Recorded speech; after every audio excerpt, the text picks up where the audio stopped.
ओम श्री परमात्मने नमः। भगवान श्री कृष्ण का आशीर्वाद आप और आपके परिवारजनों पर सदा बना रहे। आप सभी का हर दिन शुभ हो। इससे पहले के वीडियो में आपने सुना वृंदावन और श्री कृष्ण के महात्म्य का वर्णन।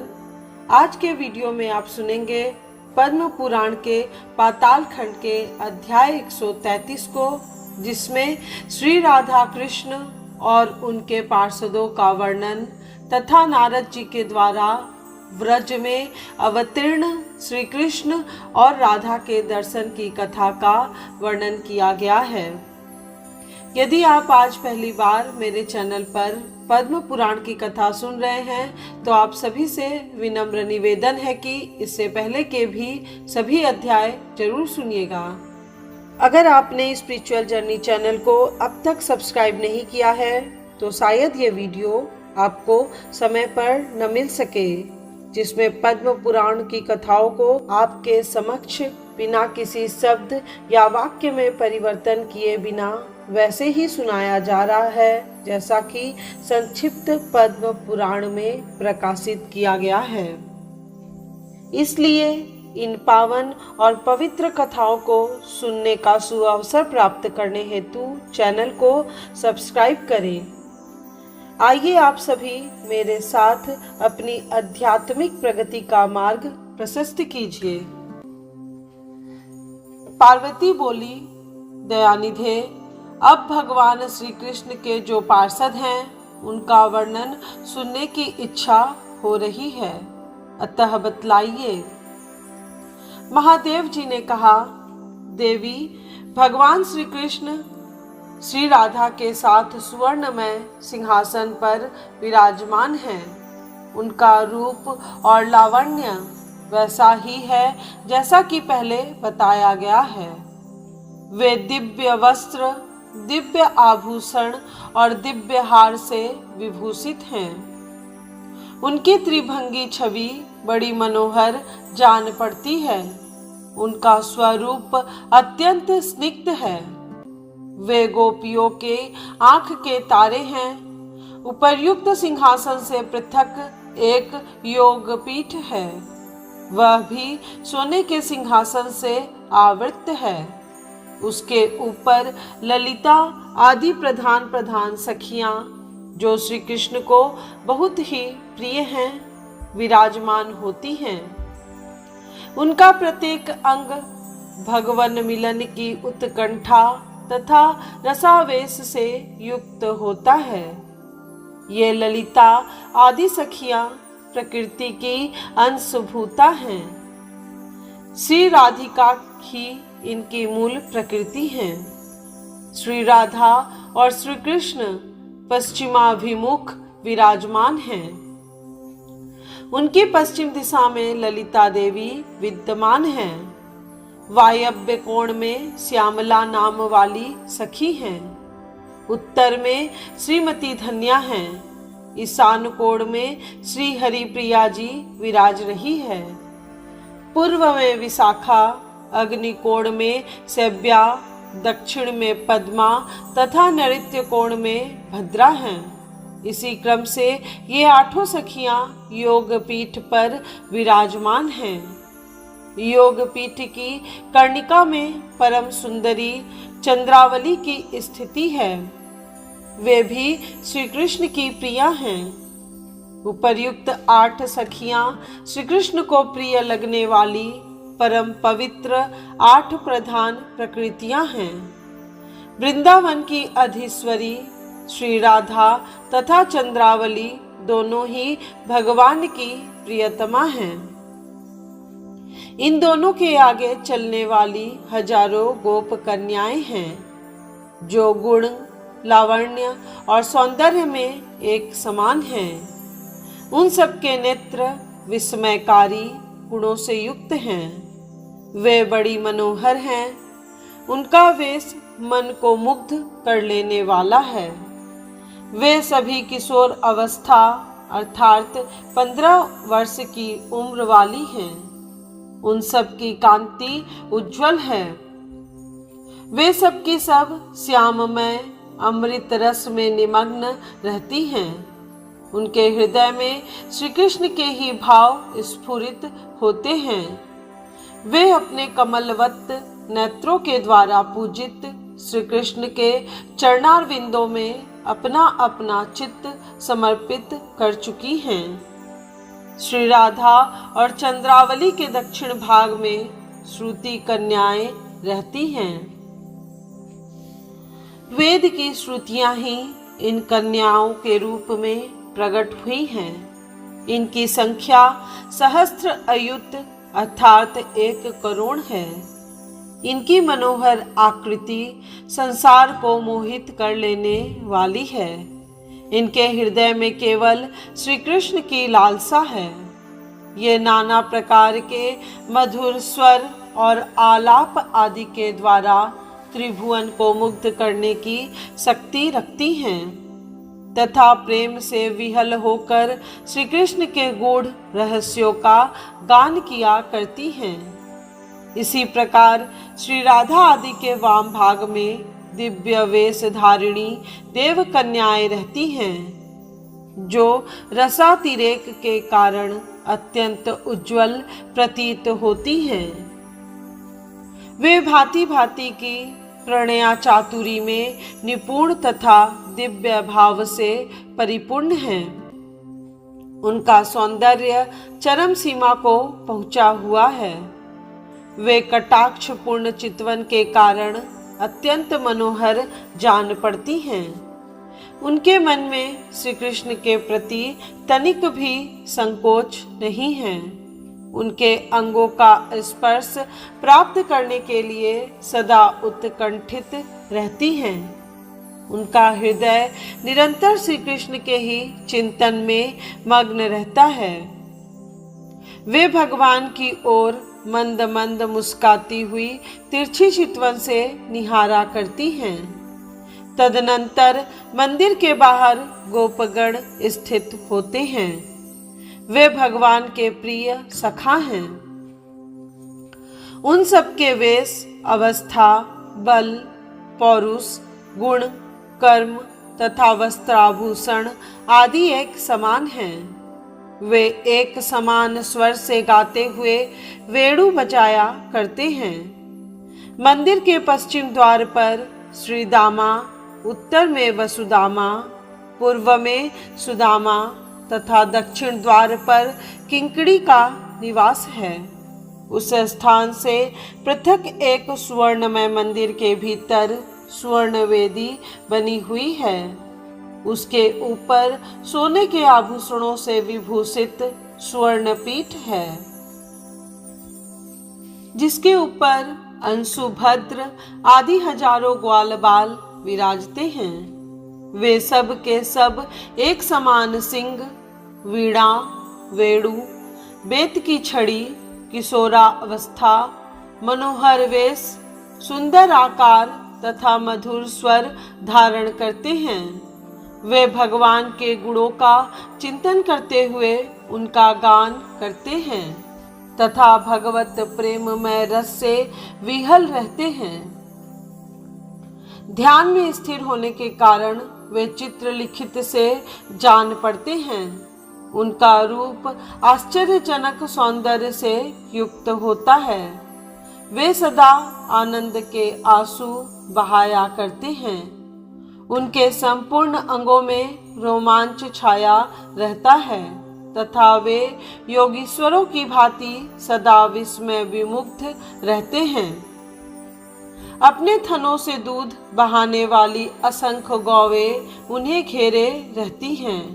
वहां से बाहर के भाग में एक सोने की चाहर दीवारी है, जो करोड़ों सूर्यों के समान दैदीप्यमान दिखाई देती है। उसके चारों ओर बड़े बड़े उद्यान हैं, जिनकी मनोहर सुगंध सब ओर फैली रहती है, जो मन और इंद्रियों को वश में रखते हुए सदा पवित्र भाव से श्री कृष्ण चरित्र का भक्ति पूर्वक पाठ या श्रवण करता है, उसे भगवान श्री कृष्ण की प्राप्ति होती है। पार्वती जी ने पूछा, भगवान, अत्यंत मोहक रूप धारण करने वाले श्री कृष्ण ने गोपियों के साथ किन किन विशेषताओं के कारण घृणा की, इस रहस्य का मुझसे वर्णन कीजिए। महादेव जी ने कहा, देवी, एक समय की बात है, मुनि श्रेष्ठ नारद यह जानकर श्री कृष्ण का प्राकट्य हो चुका है, वीणा बजाते हुए नंद जी के गोकुल में पहुंचे। वहां जाकर उन्होंने देखा महायोग माया के स्वामी सर्वव्यापी भगवान अच्युत बालक का स्वांग धारण किए नंद जी के घर में कोमल बिछौनों से युक्त सोने के पलंग पर सो रहे हैं और गोप कन्याएं बड़ी प्रसन्नता के साथ निरंतर उनकी ओर निहार रही हैं। भगवान का श्री विग्रह अत्यंत सुकुमार था। उनके काले काले घुंघराले बाल सब ओर बिखरे हुए थे। किंचित किंचित मुस्कुराहट के कारण उनके दो एक दांत दिखाई दे जाते थे। वे अपनी प्रभा से समूचे घर के भीतरी भाग में प्रकाश फैला रहे थे। नग्न शिशु के रूप में भगवान की झांकी करके नारद जी को बड़ा हर्ष हुआ। वे भगवान के प्रिय भक्त तो थे ही, गोपति नंद जी से बातचीत करके सब बातें बताने लगे। नंद राय जी, भगवान के भक्तों का जीवन अत्यंत दुर्लभ होता है। आपके इस बालक का प्रभाव अनुपम है, इसे कोई नहीं जानता। शिव और ब्रह्मा आदि देवता भी इसके प्रति सनातन प्रेम चाहते हैं। इस बालक का चरित्र सबको हर्ष प्रदान करने वाला होगा। भगवत भक्त पुरुष इस बालक की लीलाओं का श्रवण, गायन और अभिनंदन करते हैं। आपके पुत्र का प्रभाव अचिंत्य है। जिनका इसके प्रति हार्दिक प्रेम होगा वे संसार समुद्र से तर जाएंगे। उन्हें इस जगत की कोई बाधा नहीं सताएगी। अतः नंद जी, आप भी इस बालक के प्रति निरंतर अनन्य भाव से प्रेम कीजिए। यो कहकर मुनि श्रेष्ठ नारद जी नंद के घर से निकले। नंद ने भी भगवत बुद्धि से उनका पूजन किया और प्रणाम करके उन्हें विदा दी। तदनंतर वे महाभागवत मुनि मन ही मन सोचने लगे, जब भगवान का अवतार हो चुका है तो उनकी परम प्रियतमा भगवती भी अवश्य अवतीर्ण हुई होंगी। वे भगवान की क्रीड़ा के लिए गोपी रूप धारण करके निश्चय ही प्रकट हुई होंगी। इसमें जरा भी संदेह की बात नहीं है। इसलिए अब मैं ब्रजवासियों के घर घर में घूमकर उनका पता लगाऊंगा। ऐसा विचार कर मुनिवर नारद जी ब्रजवासियों के घरों में अतिथि रूप से जाने और उनके द्वारा विष्णु बुद्धि से पूजित होने लगे। नंद कुमार श्री कृष्ण में समस्त गोप गोपियों का प्रगाढ़ प्रेम देखकर नारद जी ने उन्हें मन ही मन प्रणाम किया। तदनंतर बुद्धिमान नारद जी किसी श्रेष्ठ गोप के विशाल भवन में गए। वहां नंद के सखा महात्मा भानु का घर था। वहां जाने पर भानु ने नारद जी का विधिवत सत्कार किया। तत्पश्चात महामना नारद जी ने पूछा, साधो, तुम अपनी धर्मनिष्ठता के लिए इस भूमंडल पर विख्यात हो। बताओ, क्या तुम्हें कोई योग्य पुत्र अथवा उत्तम लक्षणों वाली कन्या है? मुनि के ऐसा कहने पर भानु ने अपने पुत्र को लाकर दिखाया। उसे देखकर नारद जी ने कहा, तुम्हारा यह पुत्र बलराम और श्री कृष्ण का श्रेष्ठ सखा होगा तथा आलस्य रहित होकर सदा उन दोनों के साथ विहार करेगा। भानु ने कहा, मुनिवर, मेरे एक पुत्री भी है जो इस बालक की छोटी बहन है, कृपया उस पर भी दृष्टिपात कीजिए। यह सुनकर नारद जी के मन में बड़ा कौतूहल हुआ। उन्होंने घर के भीतर प्रवेश करके देखा, भानु की कन्या धरती पर लौट रही है। नारद जी ने उसे अपनी गोद में उठा लिया। उस समय उनका चित्त अत्यधिक स्नेह के कारण विहल हो रहा था। महामुनि नारद भगवत प्रेम के साक्षात स्वरूप हैं। बाल रूप श्री कृष्ण को देखकर उनकी जो अवस्था हुई थी, वही उस कन्या को देखकर भी हुई। उनका मन मुग्ध हो गया। वे एकमात्र रस के आश्रयभूत परमानंद के समुद्र में डूब गए। 4 घड़ी तक नारद जी पत्थर की भांति निश्चेष्ट बैठे रहे। उसके बाद उन्हें चेत हुआ। फिर मुनीश्वर ने धीरे धीरे अपने दोनों नेत्र खोले और महान आश्चर्य में मग्न होकर वे चुपचाप स्थित हो गए। तत्पश्चात वे महाबुद्धिमान महर्षि मन ही मन इस प्रकार सोचने लगे, मैं सदा स्वच्छंद विचरने वाला हूँ। मैंने सभी लोकों में भ्रमण किया है, परंतु रूप में इस बालिका की समानता करने वाली स्त्री कहीं नहीं देखी है। महामाया स्वरूपिणी गिरिराज कुमारी भगवती उमा को भी देखा है, किंतु वे भी इस बालिका की शोभा को कदापि नहीं पा सकती। लक्ष्मी, सरस्वती, कांति तथा विद्या आदि सुंदरी स्त्रियां तो कभी इसके सौंदर्य की छाया का भी स्पर्श करती नहीं दिखाई देती। अतः मुझ में इसके तत्व को समझने की किसी प्रकार शक्ति नहीं है। यह भगवान की प्रियतमा है। इसे प्रायः दूसरे लोग भी नहीं जानते। इसके दर्शन मात्र से ही श्री कृष्ण के चरण कमलों में मेरे प्रेम की जैसे वृद्धि हुई है, वैसी आज के पहले कभी भी नहीं हुई थी।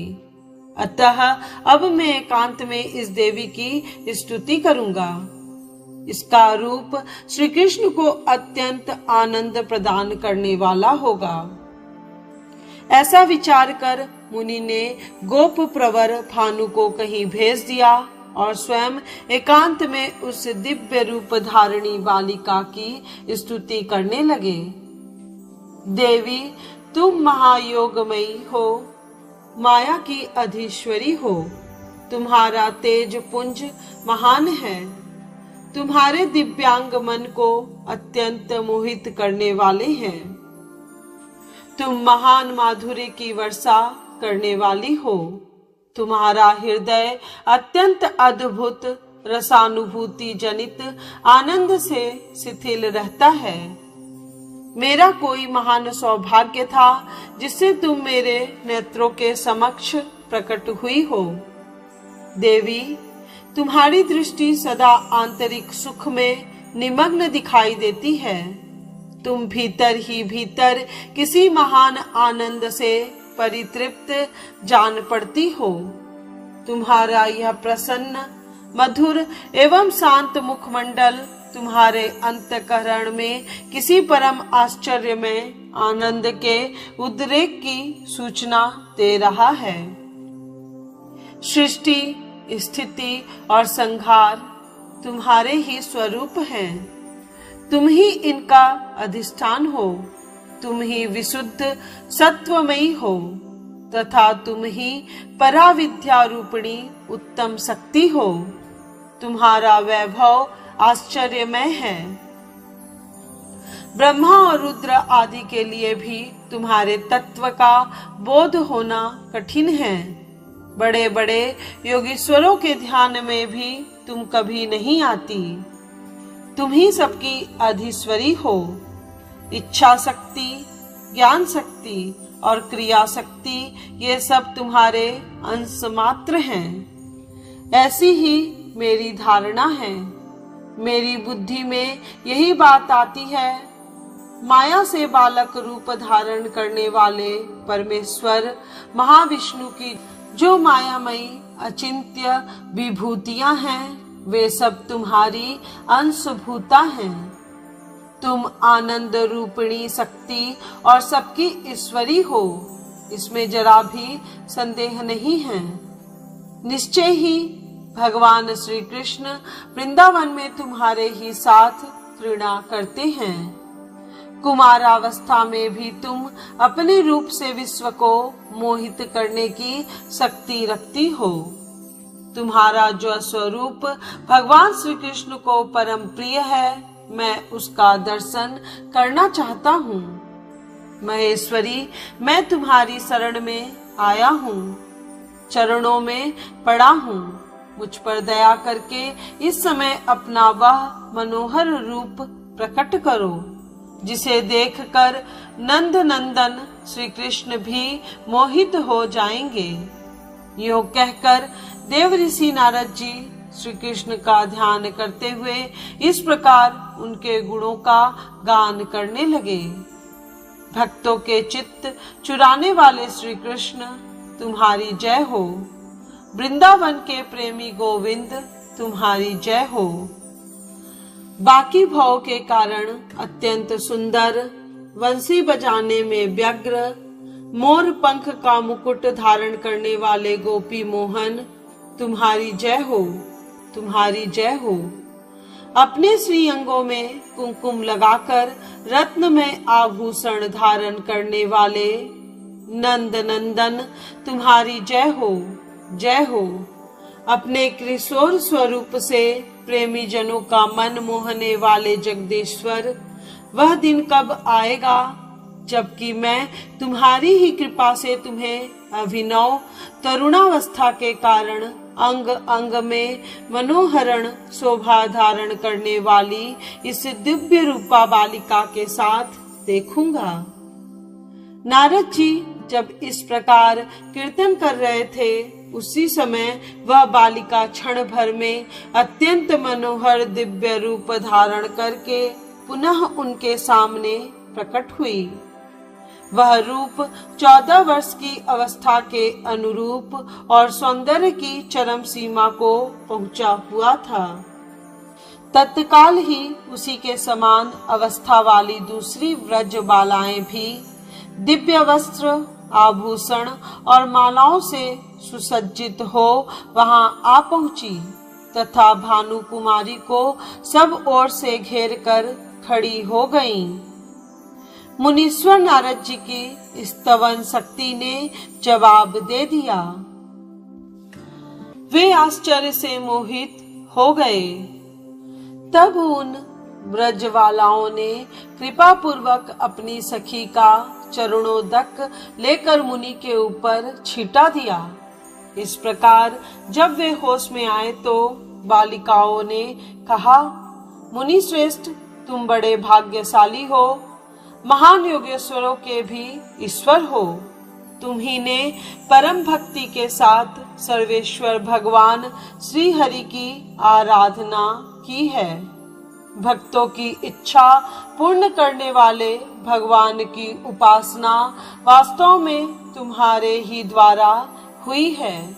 यही कारण है कि ब्रह्मा और रुद्र आदि देवता, सिद्ध, मुनीश्वर तथा अन्य भगवत भक्तों के लिए भी जिसे देखना और जानना कठिन है, वही अपनी अद्भुत अवस्था और रूप से सबको मोहित करने वाली यह श्री कृष्ण की प्रियतमा हमारी सखी आज तुम्हारे समक्ष प्रकट हुई है। निश्चय ही यह तुम्हारे किसी अचिंत्य सौभाग्य का प्रभाव है। ब्रह्मर्षि, धैर्य धारण करके शीघ्र ही उठो, खड़े हो जाओ और इस देवी की प्रदक्षिणा करो। इसके चरणों में बारंबार मस्तक झुका लो, फिर समय नहीं मिलेगा। यह अभी इसी क्षण अंतर्ध्यान हो जाएगी। अब इसके साथ तुम्हारी बातचीत किसी तरह नहीं हो सकेगी। व्रज बालाओं का चित्त स्नेह से विहल हो रहा था। उनकी बातें सुनकर नारद जी नाना प्रकार के वेश विन्यास से शोभा पाने वाली उस दिव्य बाला के चरणों में 2 मुहूर्त तक पड़े रहे। तदनंतर उन्होंने भानु को बुलाकर उस सर्व शोभा संपन्न कन्या के संबंध में इस प्रकार कहा। गोप श्रेष्ठ, तुम्हारी इस कन्या का स्वरूप और स्वभाव दिव्य है। देवता भी इसे अपने वश में नहीं कर सकते। जो घर इसके चरण चिन्हों से विभूषित होगा, वहां भगवान नारायण संपूर्ण देवताओं के साथ निवास करेंगे और भगवती लक्ष्मी भी सब प्रकार की सिद्धियों के साथ वहां मौजूद रहेंगी। अब तुम संपूर्ण आभूषणों से विभूषित इस सुंदरी कन्या को परादेवी की भांति समझकर इसकी अपने घर में यत्न पूर्वक रक्षा करो। ऐसा कहकर भगवत भक्तों में श्रेष्ठ नारद जी ने मन ही मन उस देवी को प्रणाम किया और उसी के स्वरूप का चिंतन करते हुए वे गहन वन के भीतर चले गए। आज की यह कथा यहीं पे पूर्ण हुई। उम्मीद करती हूँ आप आने वाले वीडियो में पद्म पुराण के पाताल खंड के अध्याय 134 को अवश्य सुनेंगे, जिसमें भगवान के परात्पर स्वरूप श्री कृष्ण की महिमा तथा मथुरा के महात्म्य का वर्णन किया गया है।